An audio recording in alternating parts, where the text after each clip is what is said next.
sur sa page. Et c'est notre droit de réponse que nous exerçons ainsi. Et il a pris la peine de masquer bon, nos noms et tout cela. Mais comme nous avons eu des échanges sur l'État en rapport avec les différentes publications qu'il fait, tous ceux qui ont suivi véritablement ces échanges-là savent qu'il s'agit de nous.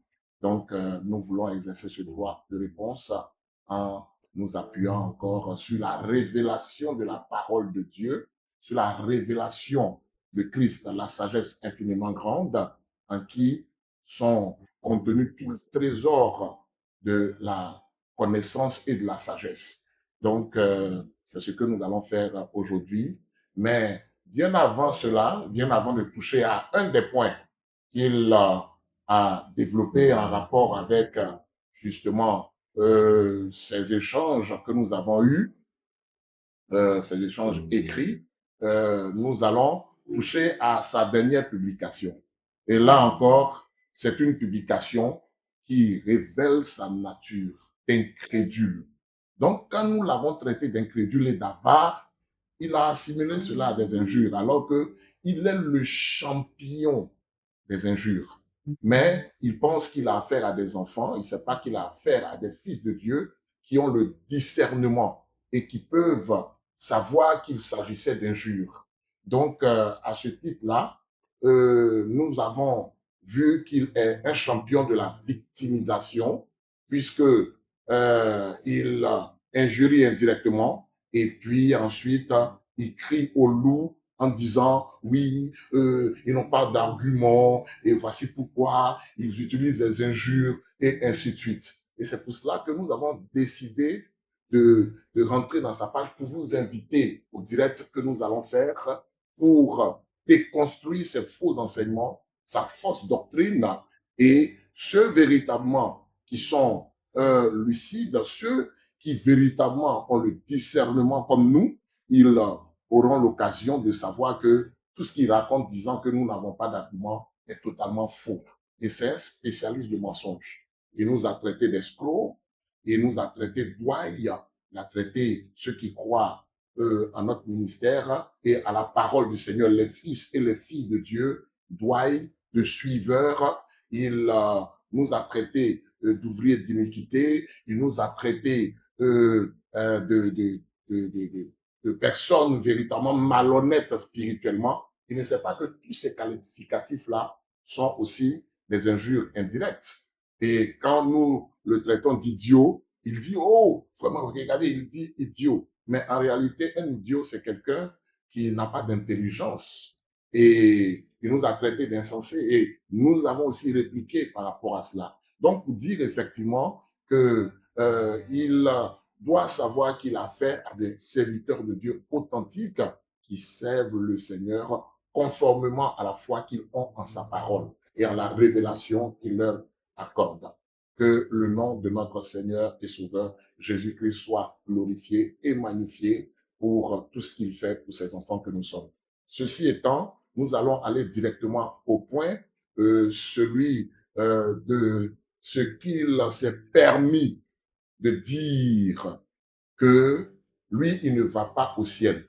On est très heureux de savoir que il a montré et confirmé qu'il ne pourra pas être enlevé et que après sa mort, il va directement dans le séjour des morts, pas dans le sein d'Abraham.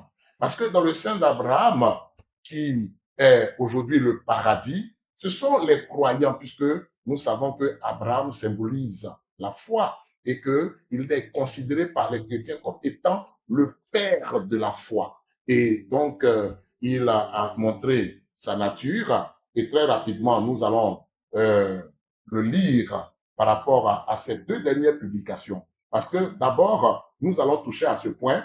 Dans un premier temps, on va introduire ce point-là, dans un premier temps, en rapport avec l'enlèvement auquel il ne croit pas, et on va vous le prouver, et ensuite, nous allons prendre l'un des points où il nous a accusés véritablement de voiler la parole, alors que nous étions en train de répondre à une affirmation qu'il avait faite et qui ressemblait à un conseil, mais qui était une forme d'ironie, et ainsi de suite. Donc, je vais directement au point, et vous-même, vous allez vous rendre compte de par vous-même que cet homme-là, il a confirmé qu'il est incrédule, qu'il n'a aucune intelligence spirituelle, il n'a aucune révélation de la pensée de Dieu. Je lis. On me dit que Jésus-Christ vient nous chercher pour aller au ciel. Ou encore, quand on décède, on va au ciel. Il met, OK, vous voyez déjà, il dit, on lui dit ça. Moi, je vous informe que je n'irai pas au ciel. Je dis à ceci, Amen, Amen et Amen. Ce gars-là n'ira pas au ciel. Il est tellement incrédule à la parole qu'il ne croit même pas les promesses de Dieu. Il ne sait même pas que quand un chrétien décède, il meurt. Il ne sait pas. Et quand il décède, il va auprès du Père, auprès du Seigneur. Il ne sait même pas ça. Mais on va toucher à tous ces points-là directement. Il a dit ceci, hein, c'est lui-même qui affirme cela. Ce message ne me concerne pas. Oui, ça ne le concerne pas. Tout comme aussi ce que le Seigneur avait dit à notre frère qui était autrefois brigand à la croix, vous voyez, que tu seras avec moi aujourd'hui dans le paradis, ça ne le concerne pas. Il dit, c'est plutôt le ciel qui viendra à moi, donc qui descend en moi pour mon revêtement. Donc il dit que le ciel descend en lui pour lui son revêtement. Mais il ne croit pas, et on va le prouver, il ne croit pas en la parole. C'est tout simplement un incrédule. Il ne croit pas en cela. Il dit, je n'ai aucun voyage en vol plané à effectuer. Waouh! Il n'a aucun voyage en vol plané à effectuer. Mais ce n'est pas ce que l'apôtre Paul, celui qui aime souvent s'appuyer, quand ça l'arrange, dit en 1 Thessaloniciens au chapitre 4. Mais on va revenir à tout cela, voyez, à partir du verset 16 au verset 18. C'est pas ce que Paul dit, hein? Mais il ne croit pas en cela. Il ne sait pas que les chrétiens sont pris de la boue et le Seigneur qui les prend de la boue, il les façonne et comme des papillons, ils ont des ailes et ils s'envolent. Il ne sait pas tout cela. Il dit, le message de partir au ciel voit l'espérance de gloire que le Seigneur Jésus-Christ nous a révélée. Et puis maintenant, il cite Apocalypse 21, 2 à 4. Et moi, Jean, je vis la sainte cité, la nouvelle Jérusalem qui descendait du ciel, des vers Dieu, parée comme une épouse qui s'est ornée pour son mari. Et j'entends une voix grande du ciel disant, voici le tabernacle de Dieu avec les hommes, et il habitera avec eux. Ils seront son peuple, et Dieu lui-même sera leur Dieu, et sera avec eux. Et Dieu essuiera toute larme de leurs yeux, et la mort ne sera plus. Et il n'y aura plus ni deuil, ni cri, ni travail, car les premières choses sont passées. Il cite ça, et puis il met fin à sa publication. Et il continue, je crois bien, le lendemain suivant, et il dit, en se fondant maintenant sur Jean 14, 1 à 3. Vous voyez? Donc, dans la publication que je viens de vous lire, il confirme clairement que lorsqu'il meurt, il ne va pas au ciel. Donc, vous voyez que c'est un incrédule déjà. Il ne croit pas non plus en l'enlèvement, qu'il va s'envoler. Ben, il ne croit pas ce qui est arrivé à Enoch. Il ne croit pas en ça. Il n'est pas de cette lignée. Il ne croit pas aussi ce qui est arrivé à Élie. Mais nous allons revenir sur ces différents textes et de Genèse au chapitre 5 à partir du verset 24 et de Rois chapitre 2 à partir du verset et suivant et ainsi de suite. Donc, il ne croit pas en tout cela. C'est un incrédule, tout simplement. Non, non, il est vraiment incrédule. S'il y avait un mot plus fort qu'incrédule, on l'aurait utilisé, tout simplement. Et maintenant, je vous lis euh, quelques éléments de sa publication et par la suite, nous allons entrer dans ce texte qu'il a utilisé et aussi d'autres textes. Vous voyez, il dit ceci. Bon, si vous voulez, hein, on va lire Jean 14, 1 à 3. Que votre cœur ne se trouve point. Croyez en moi et croyez en Dieu. Voilà. Croyez en Dieu et croyez en moi. Bien. Il y a plusieurs demeures dans la maison de mon Père. Si cela n'était pas, je vous l'aurais dit. Je vais vous préparer une place. Et lorsque je m'en serai allé et que je vous aurai préparé une place, je reviendrai et je vous prendrai avec moi, afin que là où je suis, vous y soyez aussi. Ensuite, il dit ceci. Comprendre les symboles et les paraboles de la divinité. Il dit, quelle est la nature des demeures dont parle Jésus-Christ dans cette déclaration? Faut-il comprendre cette déclaration comme les églises qui parlent de programmes immobiliers avec des immeubles, villas basses, avec une vue ouverte sur les nuages? Ne sommes-nous pas en déphasage comme les Juifs dans ce récit? Il va encore dans Jean chapitre 2, versets 18 à 22. Les Juifs prenant la parole lui dirent, quel miracle nous montres-tu pour agir de la sorte? Jésus leur répondit, détruisez ce temple et en 3 jours, je le relèverai. Les Juifs dirent, il a fallu 46 ans pour bâtir ce temple et toi, en 3 jours, tu le relèveras? Mais il parlait du temple de son corps.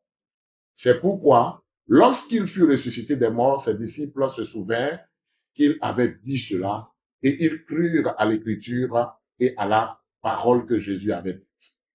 Il dit, frères et sœurs, la sagesse parle en parabole et la divinité en symbole. Aujourd'hui, il peut dire ça, un vrai comédien. Vous avez vu ce que j'ai fait à l'Égypte et comment je vous ai porté sur des ailes d'aigle et vous ai amené vers moi. Exode 19, verset 4. Il se fonde sur Exode 19, 4 pour véritablement aboutir à cela. Il dit, avez-vous vu les Hébreux groupés sur des ailes d'un aigle pour quitter l'Égypte et amener dans les cieux vers Dieu? Il nous a délivrés de la puissance des ténèbres et nous a transportés dans le royaume du Fils de son amour. Épître aux Colossiens, chapitre 1, verset 13. Il dit, avez-vous vu un moyen de transport utilisé par Dieu pour prendre les croyants en Christ et les envoyer dans un royaume? Quel bus ou jet privé a-t-il utilisé?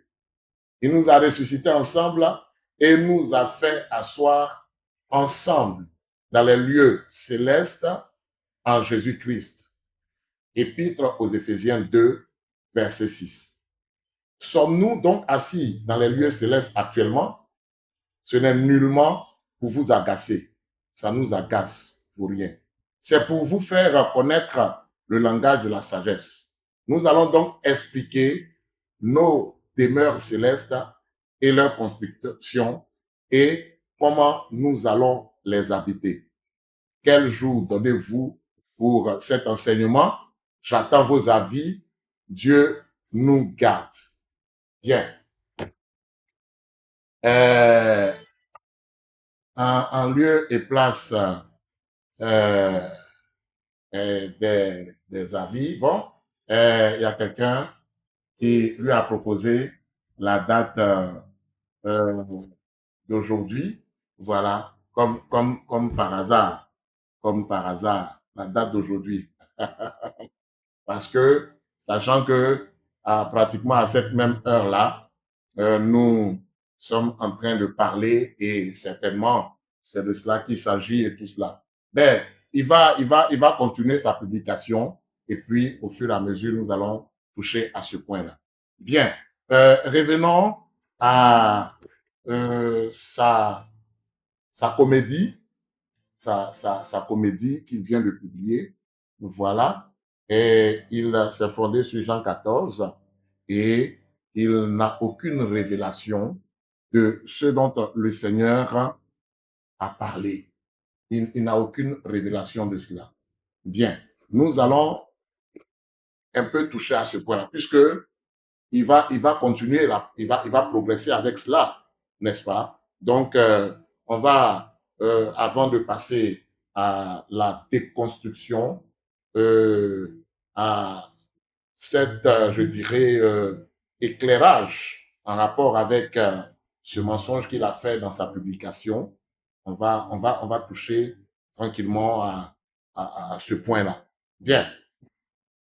Dans un premier temps, examinons ensemble 1 Thessaloniciens au chapitre 4, puisque il a déjà donné sa pensée que lui, il ne va pas faire un vol plané. Mais c'est pourtant ce que l'Écriture nous dit à 1 Thessaloniciens au chapitre 4, que nous allons lire. Des choses assez simples qu'il ne comprend pas. Mais nous sommes très heureux qu'il ait abordé le sujet et puis par la suite, on va apporter la lumière aux amoureux de la vérité et même ceux qui la séduit et qu'il tente encore de séduire. Un incrédule qui croit que quand il meurt, il ne va pas au ciel. Donc, il sait, il connaît sa place. Il sait qu'il va aller en enfer, comme on le dit. On va utiliser ce thème courant-là. C'est là-bas qu'il va. Il ne va pas au ciel parce qu'il ne sait pas que depuis la mort de notre Seigneur Jésus-Christ à la croix du Calvaire, le sein d'Abraham est monté. Le sein d'Abraham, qui est considéré aujourd'hui comme le paradis, qui est un lieu de délice, est monté. Et le séjour des morts, qui est un lieu de transit des morts, en attendant le jugement dernier, pour ceux qui n'ont pas cru comme lui, est descendu. Donc, il ne sait même pas tout cela. Donc, mais les fils et les filles de Dieu authentiques, ils ont l'espérance de la résurrection en vue de l'avènement de notre Seigneur, comme Paul le dit ici d'ailleurs, que je vais lire. Et puisqu'il s'agit véritablement aussi d'un mystère, l'apôtre Paul a assimilé cela à un mystère en 1 Corinthiens chapitre 15 à partir du verset 51. Il a parlé de cela, le mystère de la transmutation des corps que l'apôtre Paul, le même apôtre, a appelé ici changer. Vous voyez? Il dit ici, voici en effet ce que nous vous déclarons d'après la parole du Seigneur. Nous les vivants restés pour l'avènement du Seigneur, nous ne dévancerons pas ceux qui sont décédés. Car le Seigneur lui-même a un signal donné à la voix d'un archange et au son de la trompette de Dieu, descendra du ciel et les morts en Christ ressusciteront premièrement. Voilà ici la résurrection qui véritablement, donc la résurrection des morts en Christ qui va précéder la transmutation des corps des vivants qui seront restés. Et c'est de cela que l'apôtre Paul a parlé en disant, nous ne mourrons pas tous, mais nous serons changés. Il dit, ensuite, nous les vivants qui seront restés, nous serons tous ensemble enlevés ensemble. Nous serons tous ensemble enlevés avec eux sur des nuées à la rencontre du Seigneur dans les airs. Voilà de quoi il est question. La rencontre du Seigneur dans les airs. Mais il ne croit pas ça tout simplement. Il ne croit pas à la transmutation des corps. Il ne croit pas en ça. Et il vient lui-même de le confirmer. Mais on peut faire quoi avec un tel homme? Sauf que de constater qu'il confirme qu'il est un incrédule. Oh, vraiment. Regardez ici. Voyez? Il dit, nous serons tous ensemble enlevés avec eux, c'est-à-dire les morts en Christ ressuscités. Il issu des nuées à la rencontre du Seigneur dans les airs. À la rencontre du Seigneur dans les airs, et ainsi, nous serons toujours avec le Seigneur. Il ne sait pas que cela concerne l'épouse de Christ qui va aller aux noces de l'agneau pendant 7 ans et revenir régner avec lui pendant 1000 ans. Il ne sait même pas cela. Mais on va l'informer de ce qui nous concerne. On va partir ensemble dans 1 Corinthiens, chapitre 15, à partir du verset 51, où l'apôtre Paul parle de ce mystère-là. Et nous allons, comme je le dis, essayer de lui faire comprendre les choses. Mais comme il est corrompu d'entendement, comme Janès et Jambres, il ne peut pas comprendre ces profondeurs de la foi que nous professons. Je lis ici, l'apôtre Paul parle ici de ce mystère-là. Et il a montré véritablement même qu'il a des corps célestes. Il a montré qu'il a des corps spirituels.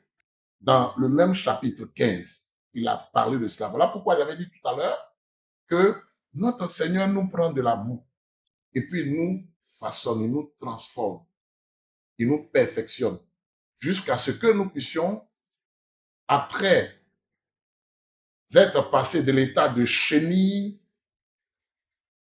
être ce que nous sommes, des papillons, et avec des ailes, et nous nous envolons. Il ne sait pas cela.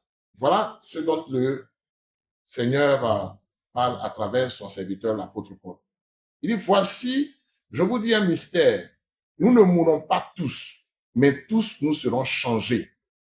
En un instant, en un clin d'œil, à la dernière trompette. Voyez que le même apôtre en 1 Thessaloniciens, chapitre 4, à partir du verset 16, a utilisé ce terme de trompette pour la résurrection des morts en Christ. Il dit, la trompette sonnera et les morts ressusciteront incorruptibles et nous serons changés. Il parle de nous serons changés des vivants. L'apôtre Paul parle de ceux qui seront vivants à l'avènement de notre Seigneur, qui en Jean 14 a fait la promesse de nous préparer une place et que lorsqu'il s'en sera allé, il reviendra et nous prendra avec lui. Il nous prendra avec lui. On va par la suite, lorsque il va faire sa sale publication, on va encore rentrer dans les détails pour faire ressortir même le sens des mots. On va toucher tout cela, vous voyez. Et il dit, car il faut que ce corps corruptible revête l'incorruptibilité et que ce corps mortel revête l'immortalité. Voyez. Et ce même apôtre encore en a parlé dans l'épître, dans son épître, dans sa lettre aux Romains, en disant ceci, en rapport justement avec ce mystère-là. Et comme lui, il n'a pas l'Esprit de Dieu, il ne peut pas comprendre ça. C'est flou à ses yeux. Et je lui dis merci de ce qu'il ait encore confirmé sa nature d'incrédule. Ici, il dit au verset en Romains chapitre 8, il dit au verset 10, et si Christ en vous, le corps, il est vrai, est mort à cause du péché, mais l'esprit est vie à cause de la justice. Et si l'esprit de celui qui a ressuscité Jésus d'entre les morts habite en vous, celui qui a ressuscité Christ d'entre les morts rendra aussi la vie à vos corps mortels par son esprit qui habite en vous. Voici ici un rapport justement avec ce travail qui va être fait. Nous avons reçu les arts de l'esprit et cet esprit-là travaille. Il fait un travail de fortification. Il a commencé cette belle œuvre en nous et il la rend parfaite pour l'avènement de Jésus-Christ. Et le mystère est pleinement exprimé par l'apôtre Paul, aussi simple que ça, notre Seigneur en a donné des images, des types de cela à travers Enoch, qui a marché avec Dieu, comme l'Écriture nous le dit en Genèse au chapitre 5, comme il est dit ici, j'avais cité cela, le verset 24. Enoch marcha avec Dieu, puis il ne fut plus, parce que Dieu le prit. Dieu a pris Enoch, comme notre Seigneur Jésus-Christ, le même Dieu qui a pris Enoch, a fait la promesse en Jean 14 de venir nous prendre avec lui. Mais justement, comme lui ne prendra pas part à cette expérience-là, comme lui ne sera pas enlevé, bien, en lui, son subconscient lui montre que ça ne le concerne pas. Ça concerne les authentiques fils de Dieu. Oh, c'est extraordinaire. On va voir ce que l'Écriture nous dit. On est bien obligé de lui faire entendre ces choses-là en Hébreu au chapitre 11, en rapport justement avec Enoch, et qui, avant son enlèvement, avait reçu un témoignage. Donc, lui, comme il n'a pas vu dans Genèse 5, 24, enlevé, bon, il ne peut pas croire en l'enlèvement. Pour lui, bon, c'est un son comme ça et tout. Il ne peut pas comprendre cela. Ici, je lis au verset 5, Hébreu 11, verset 5. C'est par la foi qu'Enoch fut enlevé pour qu'il ne voie point la mort. Et il ne parut plus parce que Dieu l'avait enlevé. L'apôtre Paul utilise le terme ici maintenant, enlevé. Là-bas, il est dit, Dieu le prit, et ici, il est dit, Dieu l'a enlevé. Il dit, car avant son enlèvement, il avait reçu le témoignage qu'il était agréable à Dieu. Et il ne sait pas que la puissance du Saint-Esprit qui sera déversée sur le corps avant l'avènement de notre Seigneur est un témoignage de ce que Dieu a agréé, la foi, la marche des fils, de ses fils ici-bas. Il ne sait même pas. Mais encore, on va lui donner un autre exemple de cela parce que pour lui, il, bon, je veux croire que comme il veut rentrer dans les buzz, il cherche un nom, il cherche de la visibilité, donc il s'amuse à affirmer des choses, bon, sans révélation, ce qui montre son inconscience. Il joue avec l'esprit des gens, puisque c'est un fils du diable, c'est sa nature hein, de séduire, voyez. Donc, il séduit par la rue, c'est de cela même justement que notre Seigneur a parlé à travers son serviteur l'apôtre Paul en 2 Corinthiens au chapitre 11, en rapport avec le diable qui a séduit Ève par sa ruse. Et on voit qu'au verset 13, la chose est encore confirmée que ces hommes qui aiment se comporter comme ça sont de faux apôtres, des ouvriers trompeurs. Ici, en 2 Rois, chapitre 2, voici ce que la Bible nous dit en rapport avec Élie. Je lis au verset 11. Il dit, comme il continuait à marcher en parlant, voici un char de feu et des chevaux de feu les séparèrent l'un de l'autre. Et Élie monta au ciel dans un tourbillon. Il est monté au ciel dans un tourbillon. Mais là, il s'agissait de l'enlèvement parce que lorsque nous regardons le contexte depuis le verset 1, et lorsque l'Éternel fit monter Élie au ciel, il est parlé encore de Élie qui est monté au ciel dans un tourbillon. Élie partait de Gilgal avec Élisée. Élie dit à Élisée, reste ici, je te prie, car l'Éternel m'envoie jusqu'à Bethel. Élisée répondit, l'Éternel est vivant et ton âme est vivante, je ne te quitterai point. et ils descendirent à Bethel. Les fils des prophètes qui étaient à Bethel sortirent vers Élisée et lui dirent, sais-tu que l'Éternel enlève aujourd'hui ton maître au-dessus de ta tête? Et il répondit, je le sais aussi, taisez-vous. Donc vous voyez même que les fils des prophètes avaient véritablement compris que Élie allait être enlevé. Mais lui, il ne croit pas en ça. Et ils ont utilisé pratiquement un terme qui dit au-dessus de sa tête. Il savait que véritablement, il allait avoir une ascension. Il savait cela. Mais ce monsieur-là ne peut pas croire cela parce que ça ne le concerne pas. C'est quelqu'un qui se lève, il prend les versets bibliques et ainsi de suite. Les fils de Dieu vont passer par le chemin par lequel le Seigneur est passé.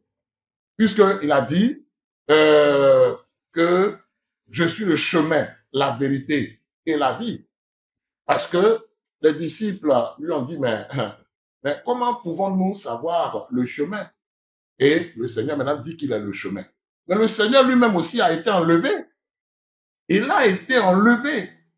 Et avant d'être enlevé, il avait reçu cette nouvelle forme, ce nouveau corps.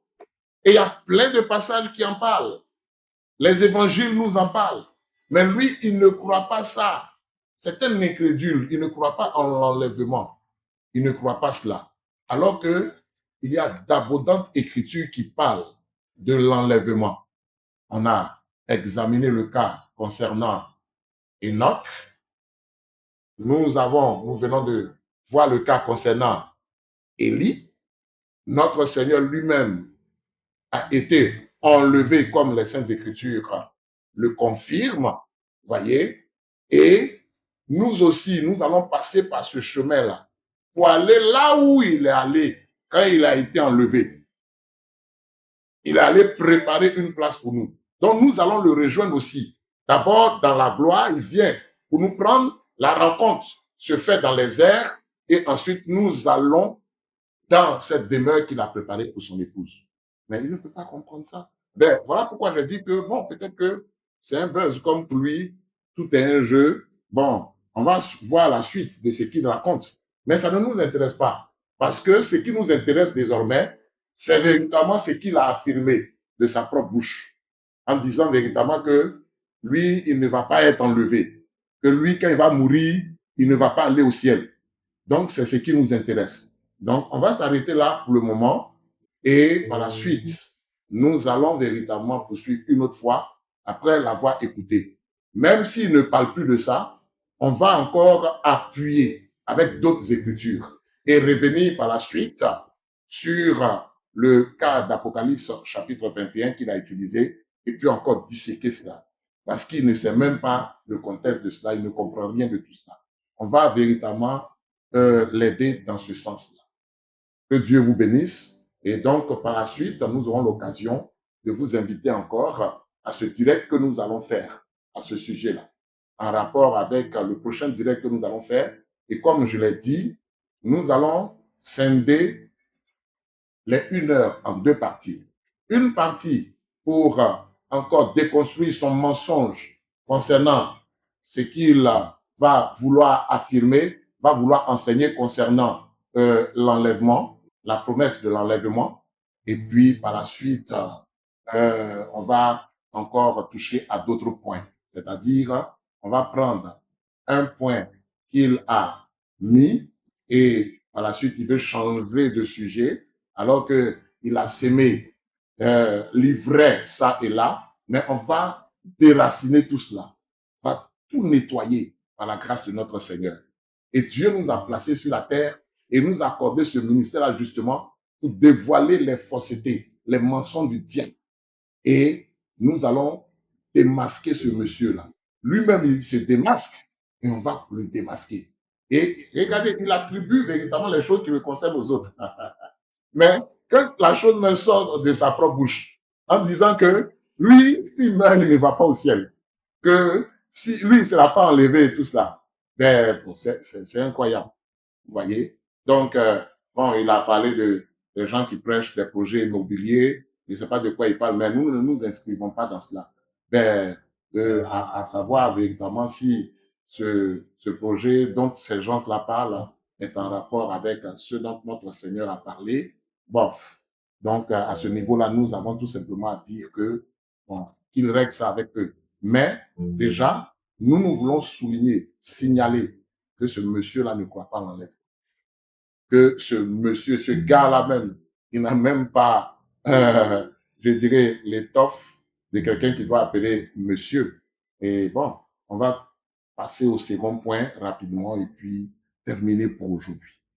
Donc, je prends cette publication où il a brandi une partie de nos échanges. Je dis bien une partie de nos échanges parce que ce jour-là, il a eu pour son compte. Ah oui, il a eu pour son compte.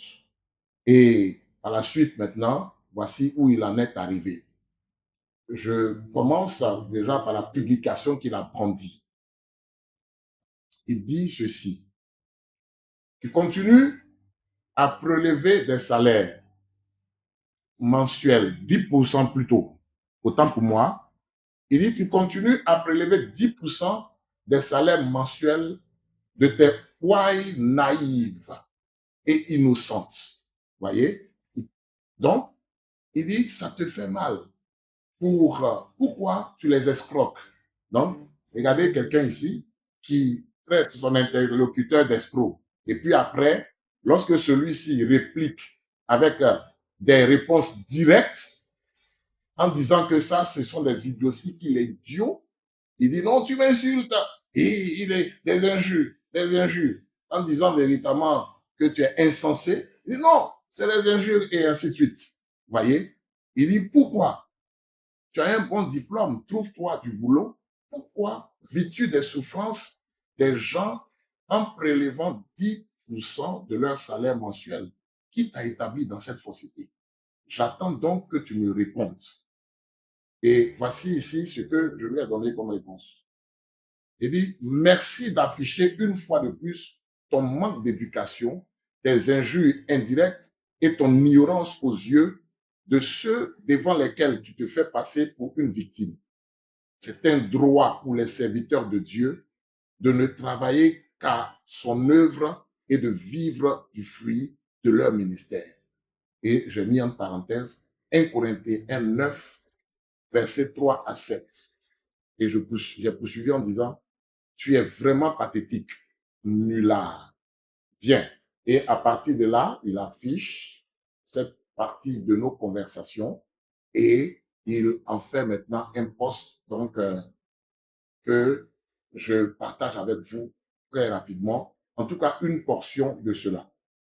Parce que nous n'aurons pas le temps de pouvoir tout terminer puisque nous sommes déjà à 41, c'est-à-dire 10h41, maintenant 42 qui viennent de s'afficher. Il dit ceci, et je prends ça à la rigolade, hein, un escroc démasqué qui tord les Écritures pour s'enrichir. Voilà ici. Bon, je ne sais pas quand il a dit ça, et je tiens à lui signifier ceci.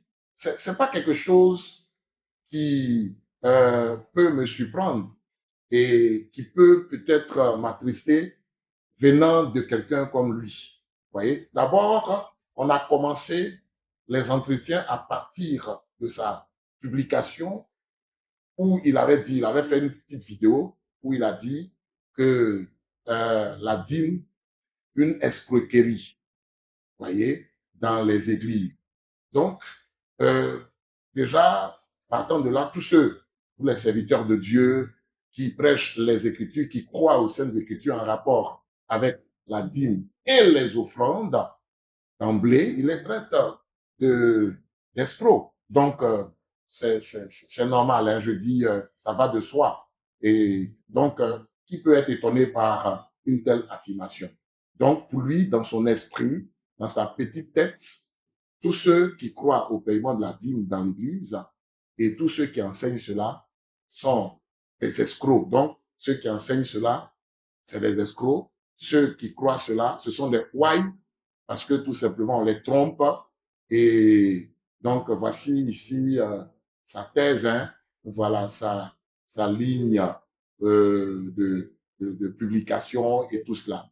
Donc, sa ligne, je dirais, éditoriale, entre guillemets, jusqu'à ce que maintenant, au moment où il se sent très laminé, il veut fuir pour passer à un autre sujet. Mais je l'invite à rester dans ce sujet-là. Il fuit les débats publics. Il fuit les rencontres parce que c'est moi qui l'ai invité depuis le mois de décembre. Un débat filmé, public, où on va débattre de cette question. Mais il fuit, voyez. Et il s'est permis même de dire, quand quelqu'un, un commentateur d'un de ses postes lui a dit, mais il paraît que tu fuis les débats. Il dit, mais tu me connais, je ne peux pas fuir les débats. Que le pasteur Onero Dro, il s'agite. Quand il va se calmer, alors je vais accepter le débat. Et depuis 2 mois, il est dans ça.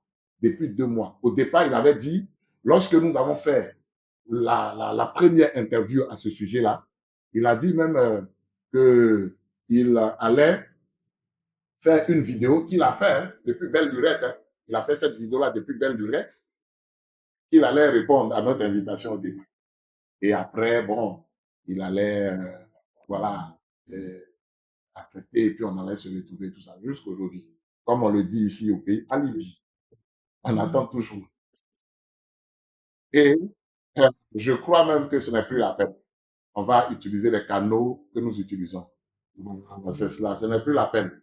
Donc, je tiens à l'informer à travers cette vidéo-là que ce n'est plus la peine. Continue de fuir, continue de te cacher. Tu es comme ça, tu es lâche. Donc, continue dans ce sens-là. On va continuer. Et il va arriver un moment où chaque jour, nous allons faire une vidéo. Il va arriver un moment, je le dis, où on va faire chaque jour une petite capsule, une petite vidéo. À un moment donné, même on va arriver sur TikTok. Et puis, on va aller placer ça sur ta page. Jusqu'à ce que tu nous bloques.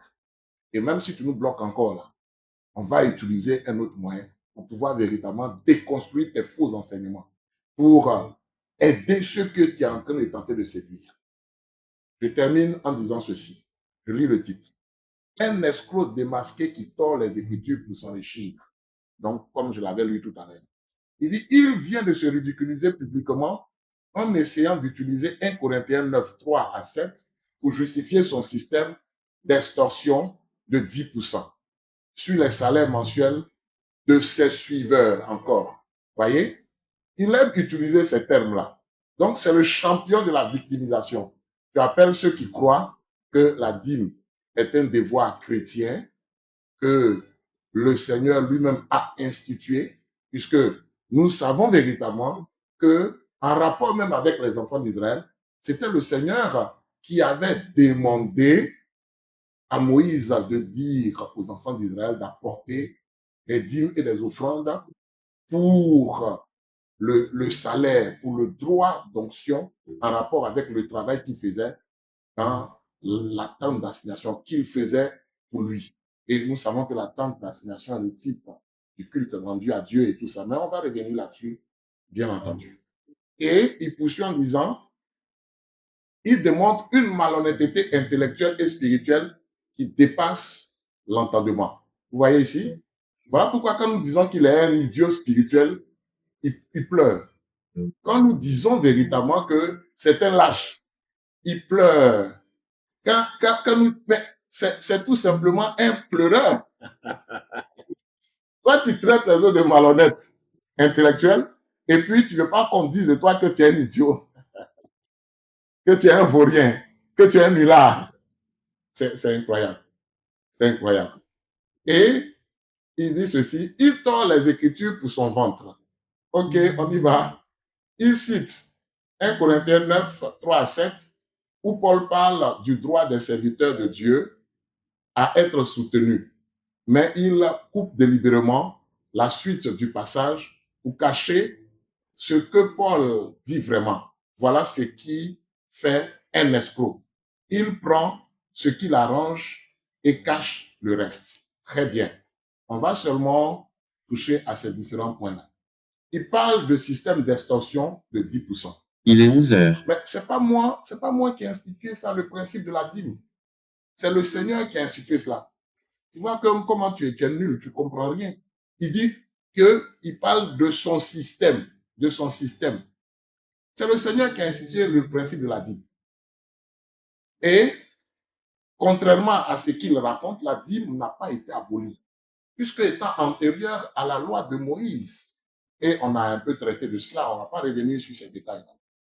Mais on montre tout simplement que, puisque Abraham, en Genèse, chapitre 14, à partir du verset 18, a apporté la dîme à Melchizedek, qui était le souverain sacrificateur, donc présenté comme sacrificateur du Dieu très haut, c'était véritablement le type des croyants qui apportent leur dîme à Dieu.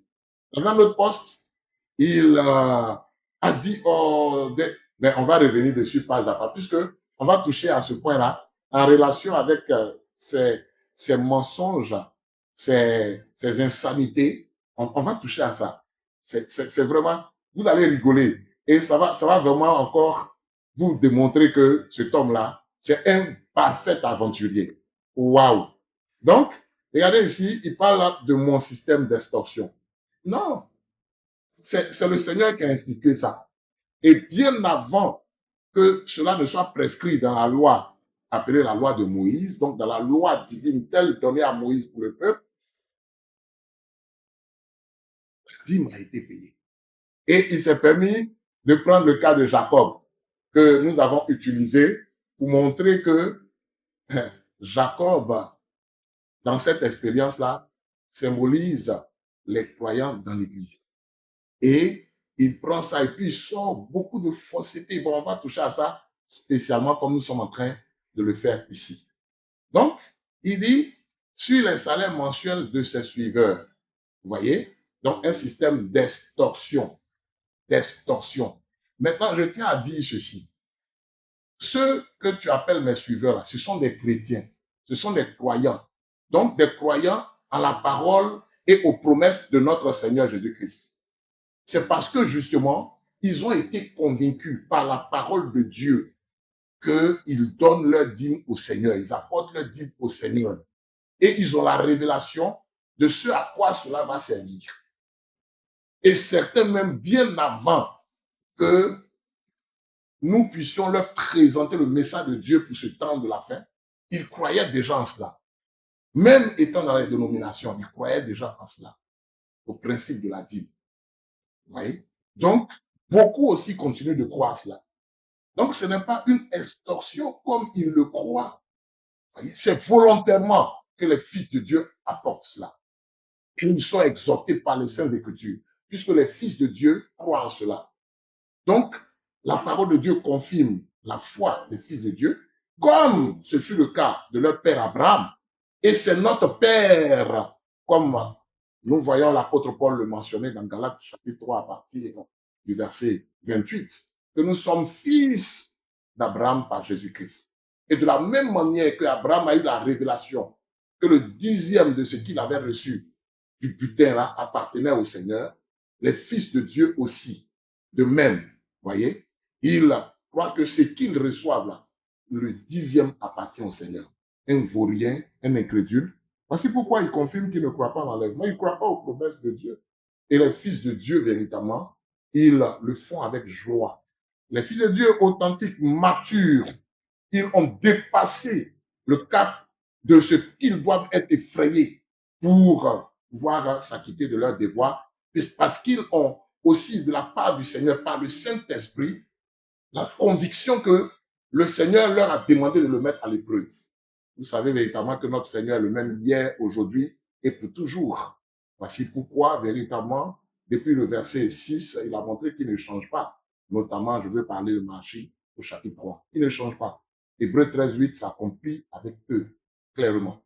Et il dit, je poursuis maintenant en rapport avec la deuxième partie.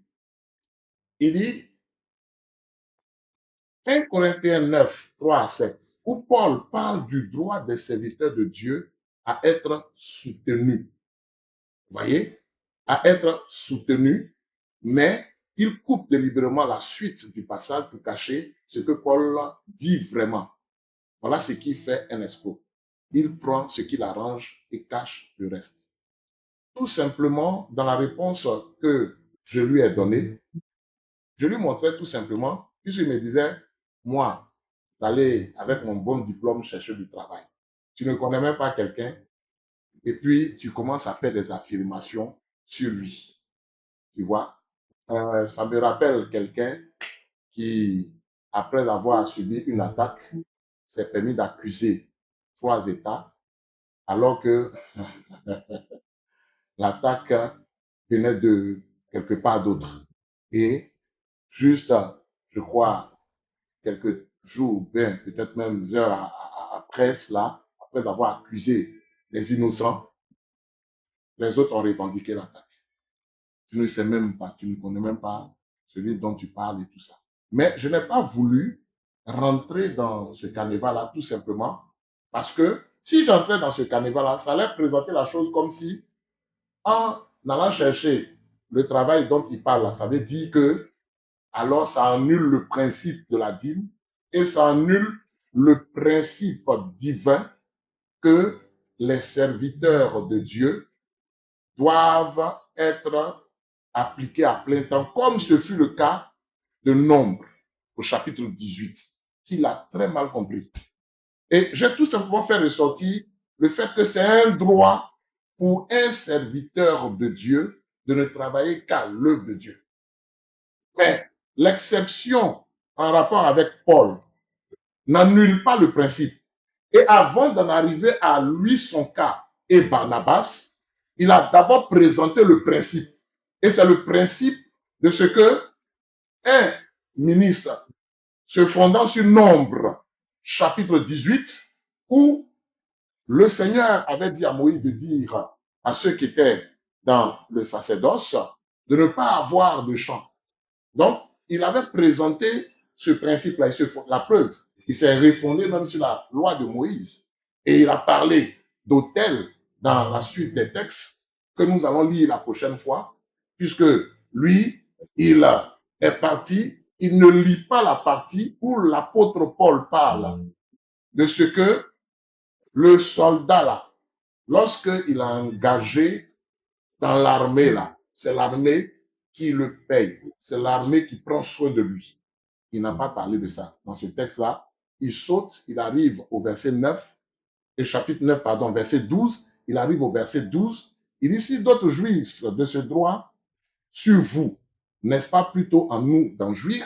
Mais nous avons point usé de ce droit. Au contraire, nous souffrons tout afin de ne pas créer d'obstacle à l'évangile de Christ. Non, ce n'était pas dans une volonté de ne pas en arriver à là. Nous avons maîtrisé, nous maîtrisons même ce texte-là.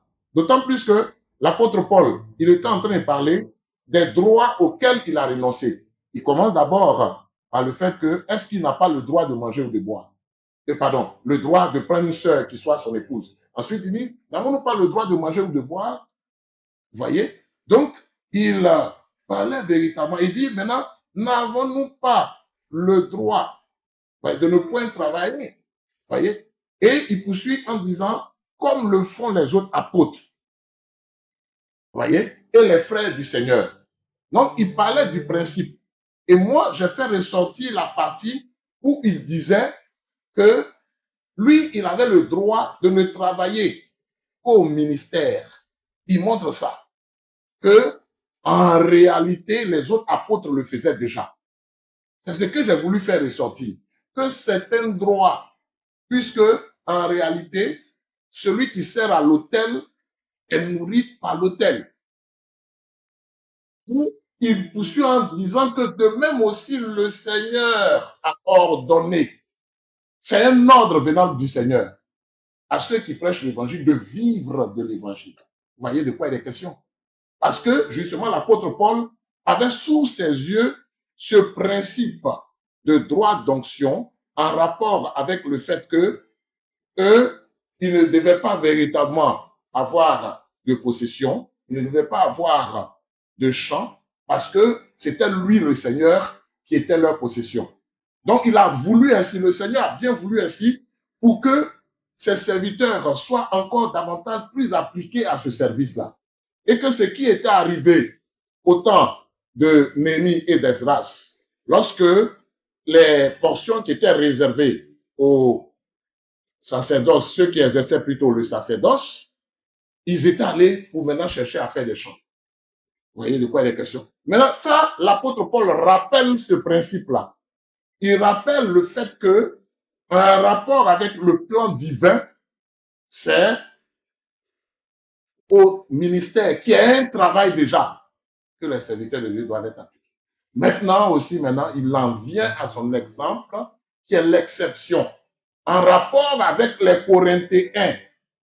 Avec les Corinthiens. Parce qu'il a dit et il a rappelé cela en 2 Corinthiens 11.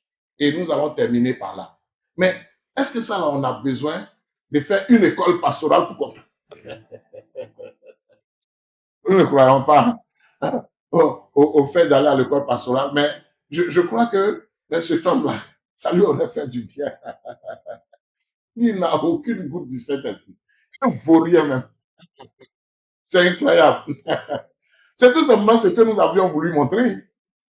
Parce que tu dis oui, que bon, tu as un bon diplôme, va travailler plutôt que d'escroquer tes fidèles là, en leur prenant 10%. Donc pour lui, c'est les 10% là que véritablement nous voulons utiliser pour pouvoir survivre et tout ça. Alors que le Seigneur déjà, il a déjà établi son principe.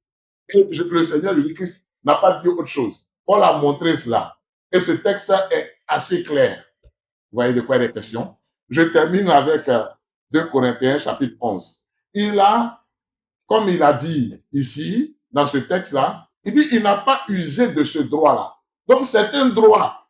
Un droit, on peut l'exercer ou ne pas l'exercer. C'est ça aussi le principe du droit. Vous voyez? Quelqu'un peut aller, s'il le veut bien, dire, bon, je demande au ministère de l'économie et des finances de prendre mon salaire mensuel là et de le donner aux pauvres. Et puis, je vais continuer de venir travailler pour mon pays. Son droit, c'est qu'il travaille pour son pays le paye. Son pays lui verse un salaire. Vous voyez? C'est cela. Donc, si maintenant lui, il veut renoncer à cela, bon, il a renoncé à ses droits. Donc, ce n'est pas pour autant que comme lui, il renonce à ses droits, que cette exception-là devient maintenant la règle. Et à travers l'expérience de Paul, là, nous voyons maintenant que Dieu a montré qu'il est possible aussi pour un serviteur de faire les deux. Mais en quoi est-ce que cela touche au fait que c'est une extorsion ou en quoi est-ce que ça touche au fait que la dîme soit annulée ou que la dîme ait été abolie? Nous nous montrons tout simplement à travers ce passage-là que ce même principe qui existait dans l'ancienne alliance, ce même principe-là existe aujourd'hui et que l'apôtre Paul n'a pas dit que ce principe-là a été aboli et que le Seigneur n'a pas dit le contraire. Voici comment on comprend un texte. Parce qu'il a usé de ce droit-là avec d'autres églises. Lui-même, il exprime. Avec les Corinthiens, pour ne pas créer d'obstacle à l'évangile, parce que les Corinthiens, comme on le sait très bien, étaient faibles spirituellement. C'était des bébés spirituels. Donc, il a vu que si véritablement lui-même il exerçait ce droit avec eux, ça allait être difficile. Donc, il leur rappelle ceci. Maintenant, en 2 Corinthiens, chapitre 11. Voyez? Et là encore, on va revenir dans une autre publication sur une interprétation qu'il a voulu donner à cela. Voyez? Puis celui dit que, en voulant exercer ce droit d'onction-là en rapport avec le salaire, la rémunération des serviteurs de Dieu, c'est le fait de leur imposer cela, c'est le fait de leur extorquer cela et tout cela. Donc, on lui présente ce texte-là pour une meilleure compréhension. L'apôtre Paul a usé de ce droit-là avec d'autres églises pour pouvoir enseigner gratuitement aux Corinthiens, pour pouvoir renoncer à ce droit-là avec des Corinthiens. Voilà ce que la Bible nous dit au verset 8. Il dit au verset 7 pour le contexte. Ou bien, ai-je commis un péché en m'abaissant moi-même afin que vous soyez élevés quand je vous ai annoncé gratuitement l'évangile de Dieu? Donc, il poursuit en disant, j'ai dépouillé d'autres églises en recevant d'elles un salaire pour vous servir.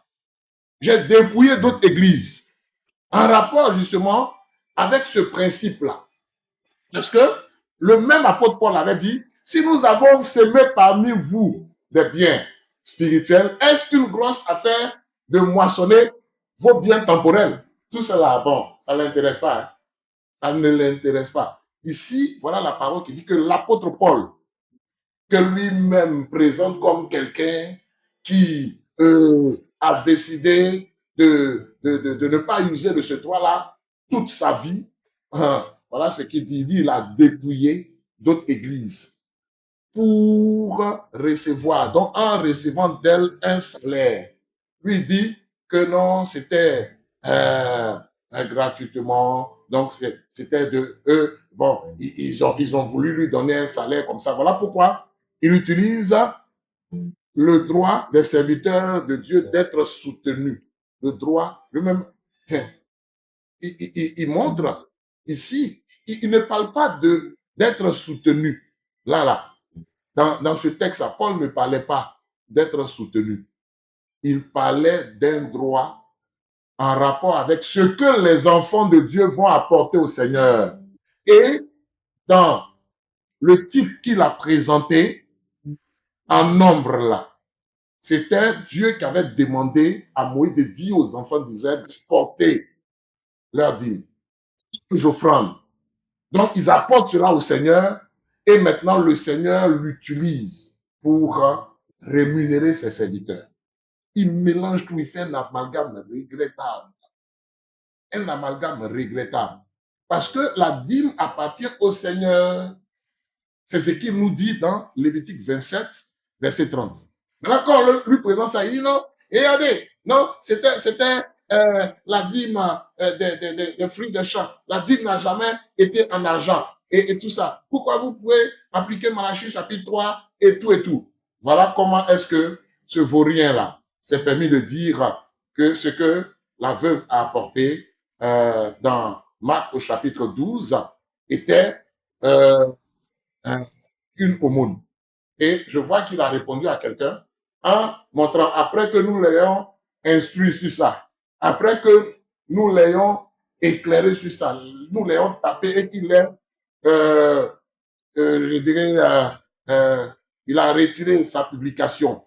Vous voyez, il a supprimé sa vidéo. Après qu'il ait supprimé cette vidéo-là, maintenant, il sera répondre à quelqu'un en disant que c'est pas une aumône et ainsi de suite. Parce que la personne avait parlé aussi de cette même veuve. Pourtant, lui, il avait dit que c'était l'aumône.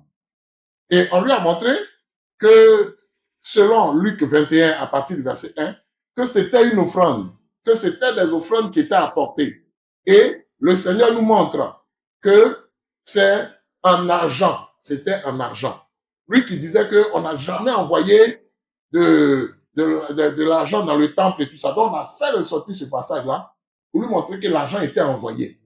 Mais il oublie ou il ignore, c'est un gros ignorant, que dans Malachie chapitre 3, là, il est question de dîme et d'offrande. De dîme et d'offrande. C'est qu'il ne comprend pas. Et les fils de Dieu maintenant comprennent. Voyez? Donc, quand il a dit qu'il recevait d'elle un salaire là, c'est parce que justement, avec eux, il a exercé son droit d'onction. Il a exercé son droit de recevoir. Et ici, le mot salaire même intervient. Donc, l'ouvrier mérite son salaire. Donc, c'est un mérite. Donc, les fils de Dieu conscients et responsables savent que ce principe-là existe et qu'ils apportent leur dîme au Seigneur et ils font des offrandes et le Seigneur les bénit par rapport à ça. Mais ce tavar-là ne peut pas comprendre. Donc, voici l'esprit dans lequel j'avais utilisé cette portion-là, notamment 1 Corinthiens 9, 3 à 7. Pourquoi est-ce que je me suis référé à cela? C'était pour faire ressortir le principe en rapport avec le fait que un serviteur de Dieu a le droit de ne travailler co-ministère, et je l'ai signifié. Mais il court comme il aime courir ça et là, aligner les versets. Non, Paul, comme il le dit ici au frère, gratuitement l'évangile, lui, il le vend à 10% du salaire. Donc, ça veut dire que Pierre, qui usait de ce droit-là, voyez, les frères du Seigneur qui usaient de ce droit-là, qu'est-ce qu'ils faisaient? Ils vendaient l'évangile. Il y a des trucs comme ça. Il ne comprend rien, absolument rien.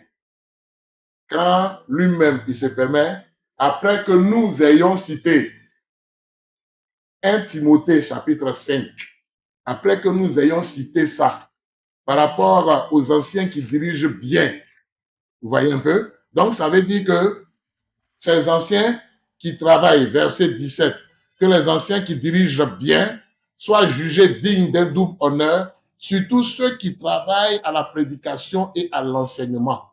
Car l'Écriture dit, tu ne mesureras pas le bœuf quand il foule le grain et l'ouvrier mérite son salaire. Donc ça là, les anciens qui dirigeaient bien là, et l'apôtre Paul qui disait à Timothée, qui disait ça là. Ça veut dire que quand ils exercent leur ministère là, ceux qui travaillent à la prédication et à l'enseignement là, ils vendent l'évangile. Regarde quelqu'un. Tout cela parce que il veut faire passer une pilule qui ne passe pas. Et ça ne passera pas. On va toujours montrer que ton enseignement qui dit que la dîme a été abolie là, et que c'est une escroquerie là, c'est du faux, c'est un mensonge du diable. C'est parce que tu es un jaloux, parce que tu es un voleur. Bon, je ne peux même pas t'appliquer Malachie chapitre 3. Tu n'es pas un enfant de Dieu. Tu viens de nous confirmer à travers le fait que tu dis que quand tu vas mourir, tu vas parler ici. Voilà. Tu nous montres qui tu es tout simplement.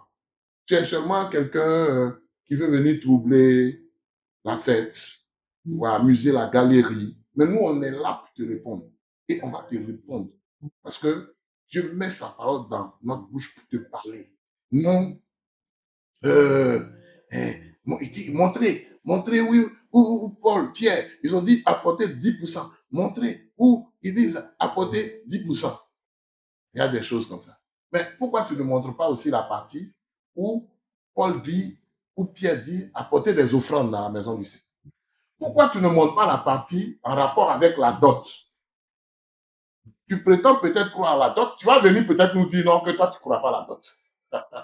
En rapport avec le mariage chrétien. Tu vas venir nous dire ça. Tu vas venir nous dire non, ça c'était l'Ancien Testament, ça a été aboli avec la loi des ordonnances dans leur prescription. Tu vas venir nous dire ça un jour. Avec ce que toi tu dis là même là, l'espérance de la gloire des chrétiens là. Tu nies ça là. Oh non, mais c'est incroyable. Ah là là là là là là. Donc, mes chers frères et sœurs, que Dieu vous bénisse abondamment. Cet homme-là, c'est un trompeur. Mais nous, on est là. Ne vous inquiétez même pas. On est là. Il publie, on sort. Il publie, on sort. Lui montrer que les fils de Dieu, là, les ministères qu'il a établis, je veux parler de notre Seigneur, est pour leur perfectionnement et leur édification. Selon Éphésiens chapitre 4 à partir du verset 11 jusqu'au verset 13. Pour ne pas qu'il soit ballotté à tout vent de doctrine, de fausse doctrine, par la tromperie des hommes, comme cet homme-là, ce avare, ce voleur, ce malhonnête spirituel et ce idiot spirituel. Non, non, non, non, non. On est là pour ça, pour que véritablement, vous ne soyez pas ballotté à tout vent de doctrine. Donc, nous allons prendre toutes les dispositions nécessaires pour dévoiler cette fausseté. Dans tous les thèmes bibliques, chaque fois qu'il va sortir, on va sortir pour montrer encore les mensonges qui sont cachés derrière. Il avait dit, oui, que Lot avait été à Sodome. Quand il a été attrapé en flagrant délit de tromperie, de tentative de tromperie, il a supprimé la vidéo. Il s'est permis de dire que cette veuve-là a donné de, une pièce, alors que l'Écriture dit qu'elle a donné 2 pièces et que c'était une aumône. Vous voyez un peu? Il s'est permis de dire, sans honte, que Abraham a vécu 900 ans, plus de 900 ans. Waouh! Est-ce que ça là même, je dirais même que ceux qui sont à l'école du dimanche peuvent croire des bêtises comme ça. Vous voyez? Donc, chaque fois qu'il va faire une sortie là, on est là, on va faire ressortir quelque chose. Et même, il m'a bloqué sur euh, ce compte qui est dans ce téléphone-là. Il m'a bloqué dessus. Vous allez voir, hein, par la suite, il va nous bloquer. Mais on est sur lui. On est sur lui pour dénoncer ses faussetés. Et vraiment, comme on le dit ici à Abidjan, colo colo. Que Dieu vous bénisse, que sa grâce soit sur vous. Shalom, shalom.